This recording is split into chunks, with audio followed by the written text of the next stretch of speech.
let's get into the Call of Duty drama, because at least when they do drama, they do it right. They do it in a way that is self-perpetuating.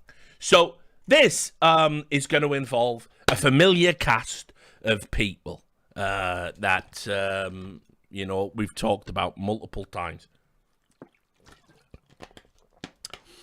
And just before we get into it, and we get into what was said by who and some opinions, because, I love it when Richard does the opinions, except when he does them on Twitter, then it's bad. He seems to be really cool and affable on his stream, but when I stare at words at a screen and then imagine intent in my mind, it's different, right?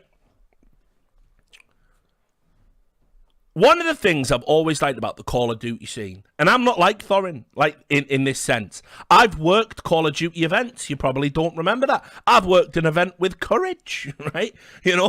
Before he was huge, obviously, too big for me now, and don't we just know it? But I've worked Call of Duty events. I like the Call of Duty scene. I know those guys. I like them. I like guys that, I'll go on a podcast with COD guys. I know Hector.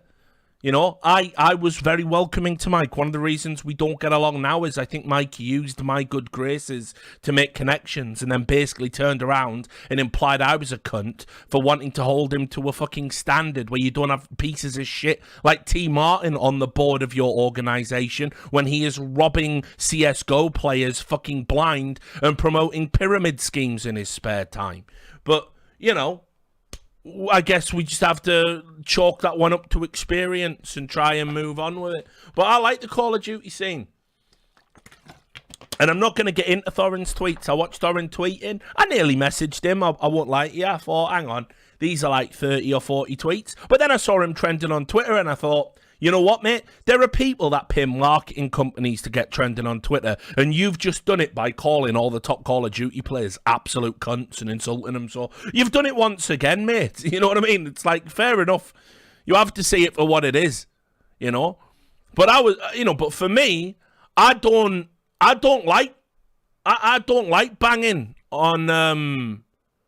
I don't like banging on the Call of Duty guys. I've got a lot of friends over there. I like what they've done with CDL. I think it's been a very successful product. I've always admired the scene for its sort of singular vision in a rising tide raises all ships. That what you have to understand about the Call of Duty is when they do this drama, it's not just for the sake of drama. It has a very specific purpose. And that specific purpose is this. They make money. They make money, drive interest, drive engagement. That's all it's about. Let me explain just very basically the mechanics of this. There's a match in CDL, and it involves orgs that, big organized. Before CDL, two teams are playing, two sizable teams. Now, by having banter before the game, you drive viewers there. You make it look like it's a grudge match. Of course, these people have known each other for years and worked in a scene that incredibly, despite the game being one of the biggest media products of all time, actually its esports scene is comparatively small in terms of conversion. But they know that, and so let's make this as hype as possible. But it's like Republicans and Democrats. They're all, as soon as you stop looking, they're all going, "Ha, good one. Yeah, we fooled the plebs." That's what COD players are like. It's always been like that. Because there's a whole cottage industry. So I make a tweet calling your players cunts. You play the game, more people watch because they go, "Oh, it's a grudge match. Oh." And it's not. It's like WWE. They play each other. A team wins. A team loses. Somebody comes after the match. "Told you we'd fucking spank you, dickhead." They do that. And then they go back and they go on their podcasts. "Yeah, man. I thought that was a really disrespectful thing to do. It was really low class. Even though it's like the 500th time we've done this exact same shtick. I just can't believe, man. I thought those guys were our friends. Then each of the players come away from the podcast. They do their individual streams. They title the streams "The Truth About What Happened in That Grudge Match." And you go there because you're like, "Ooh, this will be juicy drama." And you go there and you sub to them and you give them money. "Hey, donations are turned on now, right? Donations are turned on now. So if you want to ask me a question about the whole truth, case closed, and so you give them more money and they turn their streams off with 10,000 viewers or whatever. Then they filter it down, and the bottom feeders and the people on the periphery, the people who make reaction videos, the people who do drama news, Keemstars, whatever, they all make their videos. Did you see it? Did you believe it? Everyone is getting paid off this shit. Everyone is getting fucking paid off this shit. And because you are on YouTube idlessly while, you've recommended me that video, cat.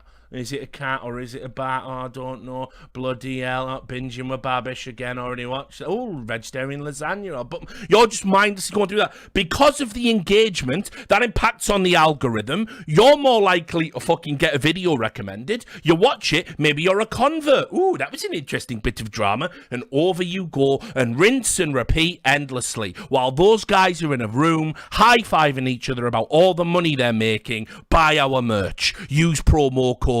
This is a fucking genius ruse to get 10% off.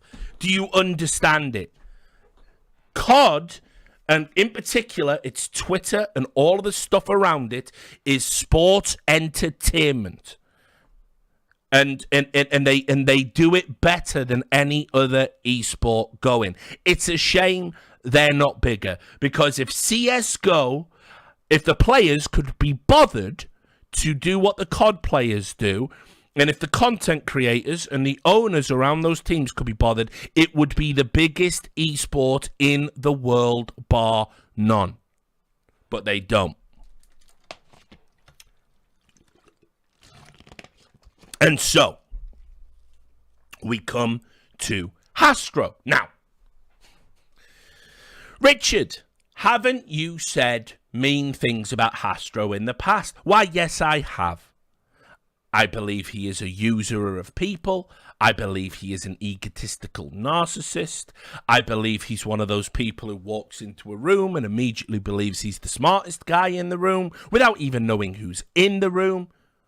Often it's an empty room, but he still has to tell himself, well, I'm the smartest person in this room. It's just the way he is. It's the way he's always been. He is a single-minded egotist. Probably explains away some of his success. Probably explains why so many people think he is a wretched cunt. But, this is all in the game. That this created a drama. It's not a real drama, as I've just explained why. But that people on the outside were getting upset by this is mind-blowing. So, his team, Envy, beat the LA Thieves, got the 3-0. They're suddenly quiet again. And then, not even a mention of the match before or after on some of those timelines. That's how you know you've asserted dominance. Now, this is actually a valid point, because on the surface of it, it might look, mightn't it, that,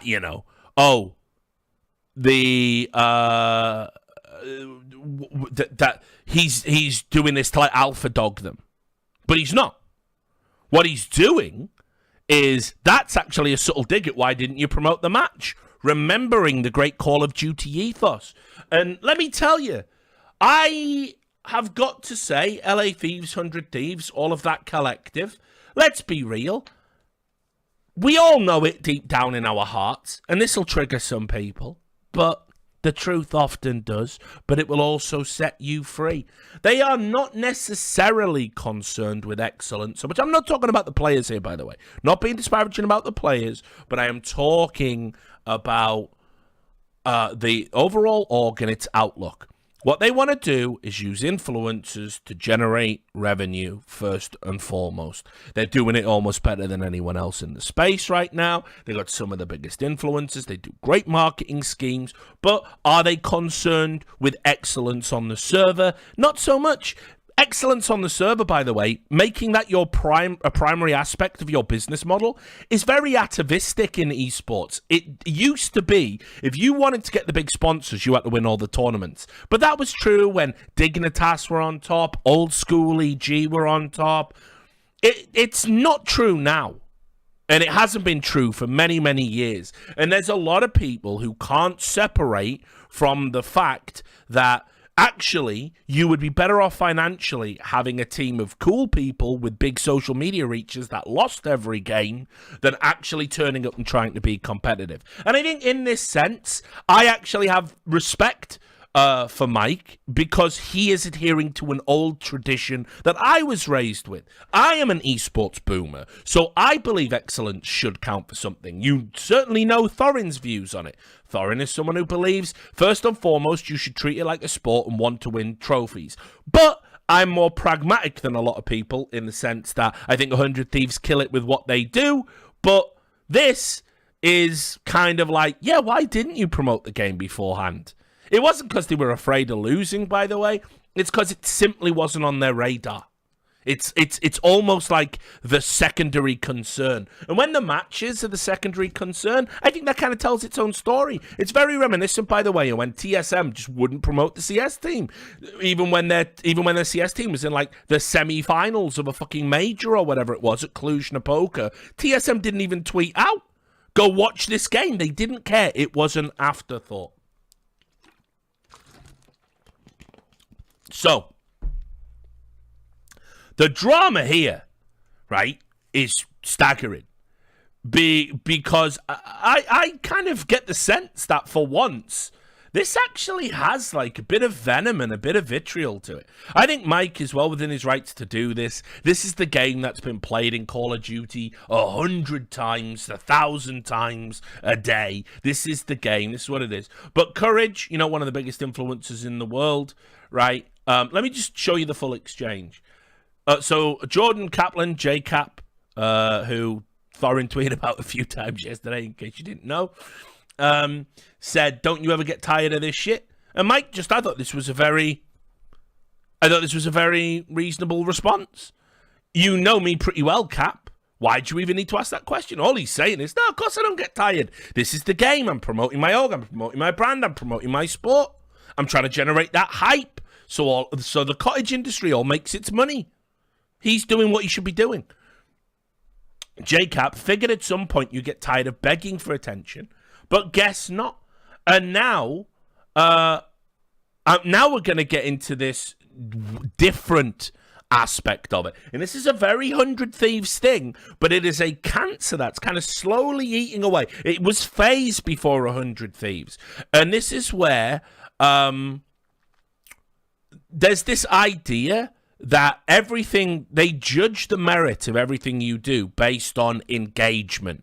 And essentially, you know, these are the guys that, like, they wake up and they tweet something out, like, you know the influencer shuffle. They wake up and they go, "Hey guys, how's everyone doing today?" One of the things they tell you when you go on an influencer course, I know these things, is like, if you want to grow your Twitter feed, you ask questions. Always ask questions. And you're probably wondering, yeah, I do see that a lot. That's why, because what happens is I ask a question. It can be a generic question. What are we all having for breakfast? And I get 50 people, eggs, grapefruit, cereal, cornflakes, right? And that builds up my impressions. Other people see it collectively from their timelines, and maybe they reply because they're bored and they're taking a shit at work. And now those impressions go into my analytics, and those analytics go to a sponsor. And now it's complete garbage. The impressions are meaningless, but it is a hustle. It's what people do. So whenever you see those stupid questions, you'll see a lot of journalists doing it right now. Theon, no disrespect again, mate, I'm just telling the game. He'll always ask things like, who would you say is the best player in LCS of all time? Even though it's already been established, gets 200 answers, gets the engagement, maybe grows his profile. I don't do that. It's not my thing. I don't really care.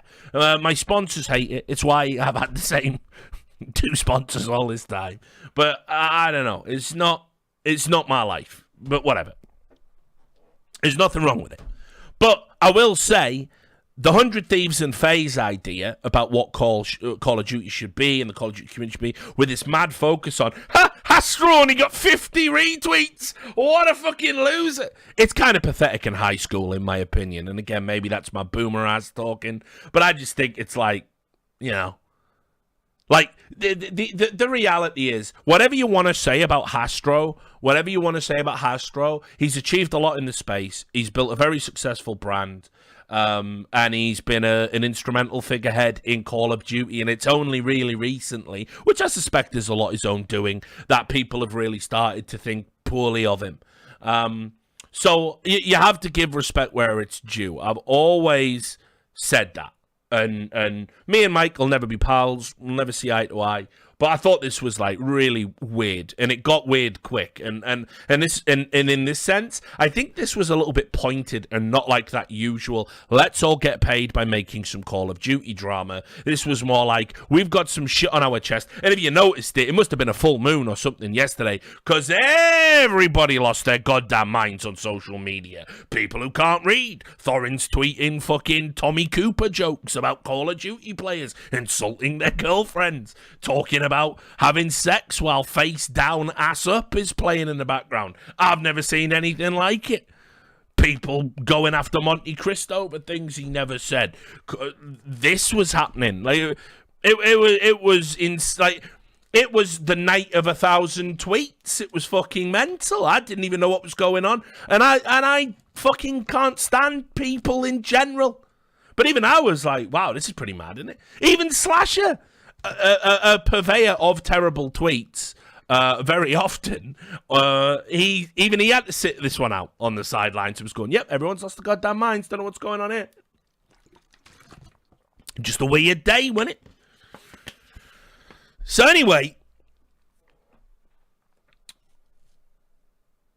Courage comes in and goes, Hastro has to be the one to tweet when Envy wins a match because there are no Envy fans to do it for him. Just take a look. They've averaged a combined minus 4,000 subscribers because these cunts are just glued to Social Blade. Social Blade dictates worth and value. That's how they think. That's it.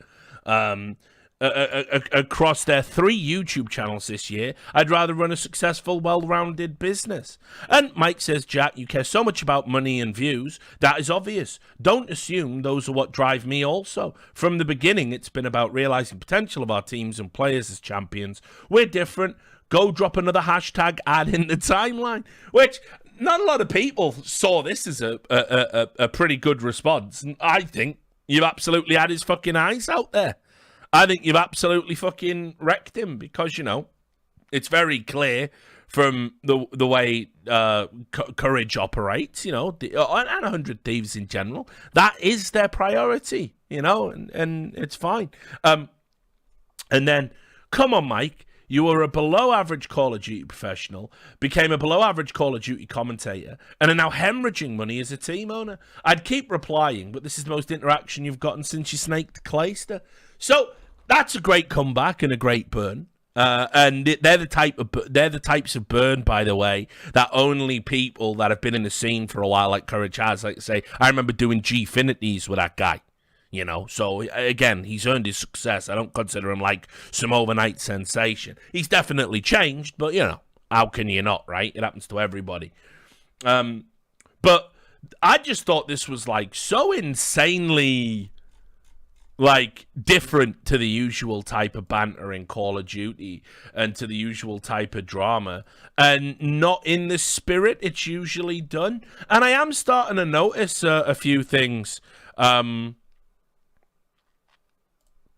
know, about it. I am starting to notice a few things just in terms of how different it's got. Now, the CDL has been like a really, you know, comparatively a successful esports product.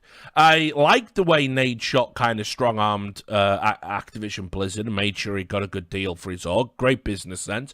Took big balls because everyone in COD was telling him if you ain't in, you're fucking out.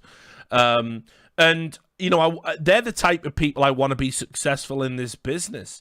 But I know, say for example, the difference between 100 Thieves and a G2. G2 do excellence, great memes and merch. 100 Thieves are like, we'd happily just sell clothes and never have an esports team ever again. And that kind of, I don't know, it's a bit weird for me. It's a bit weird. So, this, I don't know, man. This was like, Definitely kind of felt a little bit for Mike here, because I think you guys should be promoting your games first and foremost. I'm also pretty certain Activision Blizzard want you to be promoting the games first and foremost. I actually think if there's a game on, you should be tweeting about it.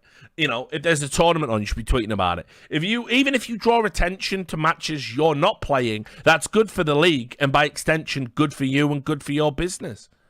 And good for everyone's business.